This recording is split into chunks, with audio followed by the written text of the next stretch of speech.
भारत माता के। आप लोग लगता है इंतजार करते करते थोड़ा बोर हो गए ना। भारत माता के, भारत माता के, वंदे मातरम, मातरम, मातरम। समर्थ उत्तर प्रदेश, विकसित उत्तर प्रदेश 2047 अभियान के भव्य एवं गरिमामय समारोह में हमारे बीच में उपस्थित हैं उत्तर प्रदेश के यशस्वी माननीय मुख्यमंत्री आदरणीय योगी आदित्यनाथ जी, उत्तर प्रदेश के लोकप्रिय उप मुख्यमंत्री आदरणीय केशव प्रसाद मौर्य जी, माननीय मंत्री आदरणीय सूर्य प्रताप शाही जी, माननीय मंत्री आदरणीय स्वतंत्र देव सिंह जी, उत्तर प्रदेश के मुख्य सचिव आदरणीय दीपक कुमार जी, प्रमुख सचिव गृह आदरणीय संजय प्रसाद जी, प्रमुख सचिव नियोजन आलोक कुमार जी, मंच पर उपस्थित सामने बैठे सभी हमारे वरिष्ठ अधिकारीगण, हमारे विभिन्न विश्वविद्यालयों के कुलपति और समाज के विशेषज्ञ जो हमारे बहुत ही महत्वपूर्ण मूर्धन्य लोग हैं, हमारे वरिष्ठ प्रशासनिक अधिकारी रहे जो अवकाश ग्रहण कर चुके हैं, पत्रकार मित्र और पूरे प्रदेश के प्रबुद्धजन, आज हम सब एक बहुत ही महत्वपूर्ण विषय पर चर्चा करने के लिए एकत्र हुए। चर्चा ही नहीं, एक विमर्श हमें पूरे प्रदेश में ऐसा खड़ा करना है कि 2047 में जब भारत माता अपनी आज़ादी की 100वीं वर्षगांठ मनाएगी तो हम विकसित राष्ट्र के रूप में स्थापित हो चुके होंगे। आदरणीय प्रधानमंत्री नरेंद्र मोदी जी के रूप में जो लक्ष्य पूरे भारत ने तय किया है, उत्तर प्रदेश उसमें अपनी अहम भूमिका निभाएगा और यह विमर्श नीचे डाउन द लाइन तक जाना चाहिए। आज प्रदेश स्तर पर इस कार्यशाला के माध्यम से हम ग्रामीण स्तर तक इस संदेश को, इस विमर्श को पहुंचाने का काम करेंगे। मुझे लगता है कि जितनी बड़ी संख्या में आज प्रबुद्धजन हमारे बीच में बैठे हैं, मैं जिन चेहरों को पहचानता हूं, वरिष्ठ प्रशासनिक अधिकारी हैं, वाइस चांसलर्स हैं, साहित्यकार हैं, अन्य अपने अपने क्षेत्रों में आप लोगों ने विशेषज्ञता हासिल करते हुए उत्तर प्रदेश को आगे बढ़ाने में अपनी अहम भूमिका निभाई है। हम सब जानते हैं कि माननीय प्रधानमंत्री नरेंद्र मोदी जी ने 2014 के बाद से जब से इस देश की सत्ता संभाली, हम कह सकते हैं कि 2014 से पहले इस देश के क्या हालात थे उस पर बाद में हम लोग चर्चा करेंगे। आज हम जिस सब्जेक्ट के लिए इकट्ठा हुए हैं कि 2047 में माननीय प्रधानमंत्री नरेंद्र मोदी जी ने लक्ष्य रखा है कि भारत $30 ट्रिलियन की इकोनॉमी बनेगा और विकसित राष्ट्र के रूप में स्थापित होगा। आज 2014 में जब माननीय प्रधानमंत्री नरेंद्र मोदी जी को इस देश में काम करने का अवसर मिला तो हमारी अर्थव्यवस्था के क्या हालात थे किसी से छुपे नहीं हैं। हम पूरे दुनिया के पैमाने पर 11वें नंबर पर थे। आज माननीय प्रधानमंत्री नरेंद्र मोदी जी की अगुवाई में है हम 5वें से 4थे नंबर की तरफ बढ़े हैं और आने वाले दिनों में बड़े बड़े अर्थशास्त्रियों का माना है शीघ्र हम अग्रणी भूमिका में 1, 2, 3 में आने वाले हैं। लक्ष्य हमने 2047 का $30 मिलियन का रखा है, ट्रिलियन डॉलर का रखा है और उत्तर प्रदेश राज्य आबादी के लिहाज से देश का 5वां भाग है। 5वें भाग की जिम्मेदारी हम बखूबी माननीय मुख्यमंत्री योगी जी के नेतृत्व में 2017 से निभा रहे हैं।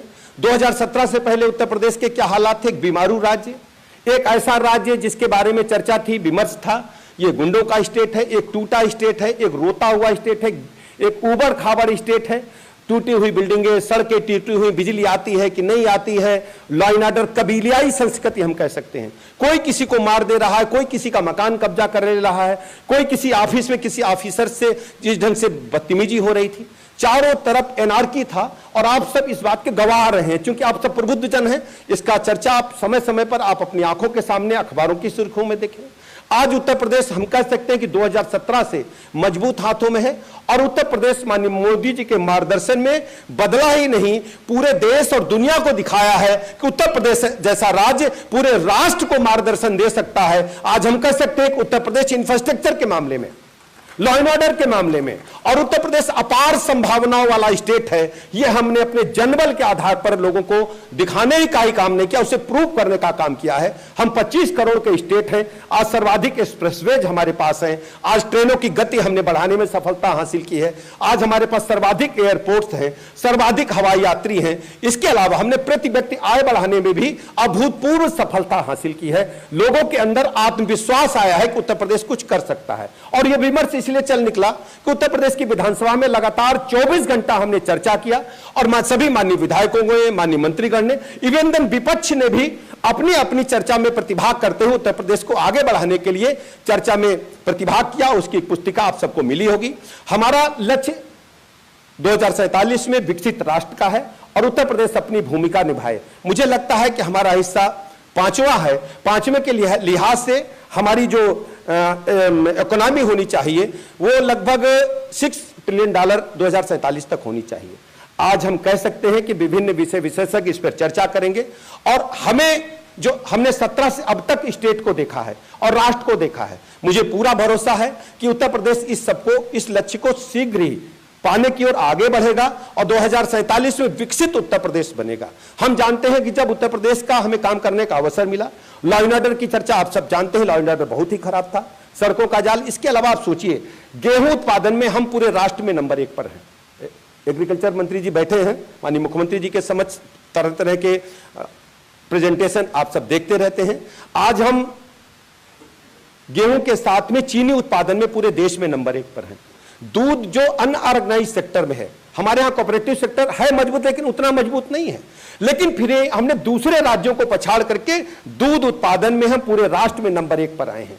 इस प्रकार अन्य जो हमारे मिल्क प्रोडक्ट्स हैं, हम केवल एग्रीकल्चर प्रोडक्ट्स में ही नहीं, हम एग्रीकल्चर के साथ साथ जो अन्य हमारे प्रोडक्ट्स हैं, सब्जियों में हम सब्जी उत्पादन में हम देश में अग्रणी हैं।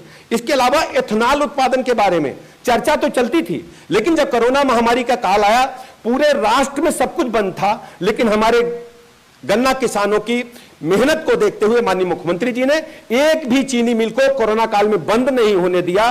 कोरोना काल में हमने चीनी उत्पादित की और किसानों को गन्ने को समय से पेरा और समय से उनका भुगतान कराने का काम ये पूरे देश के पैमाने पर किया है। तो उत्तर प्रदेश राज्य ने किया है और करके पूरे देश के सामने एक तस्वीर पेश की है कि कोरोना महामारी के काल से लेकर आज हमारे पास अतिरिक्त चीनी है और हम एथेनॉल उत्पादन में पूरे देश का मार्गदर्शन करने का काम कर रहे हैं। इस प्रकार हम कह सकते हैं एमएसएमई सेक्टर में अभूतपूर्व प्रगति हुई है। जहां हमारे पास कुछ हजार एमएसएमई फैक्ट्रीज होती थी, आज लाखों की संख्या में है।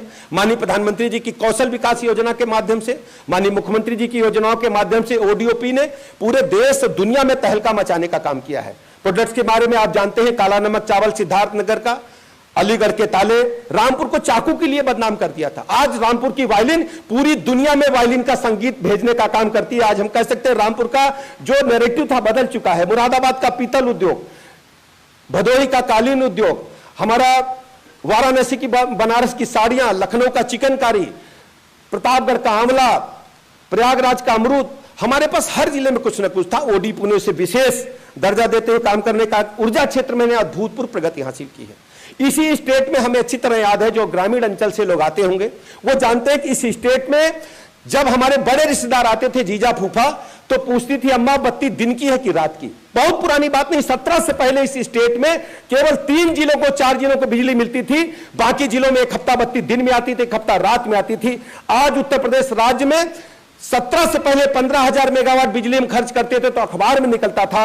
आज हम 30 से 32,000 मेगावाट प्रतिदिन बिजली कंज्यूम कर रहे हैं और सर्वाधिक बिजली केवल खर्च ही नहीं कर रहे हैं, हमने उत्पादन की क्षमता को भी बढ़ाने का काम किया है। इस प्रकार हम कह सकते हैं कि एजुकेशन सेक्टर में क्रांतिकारी बदलाव आया है।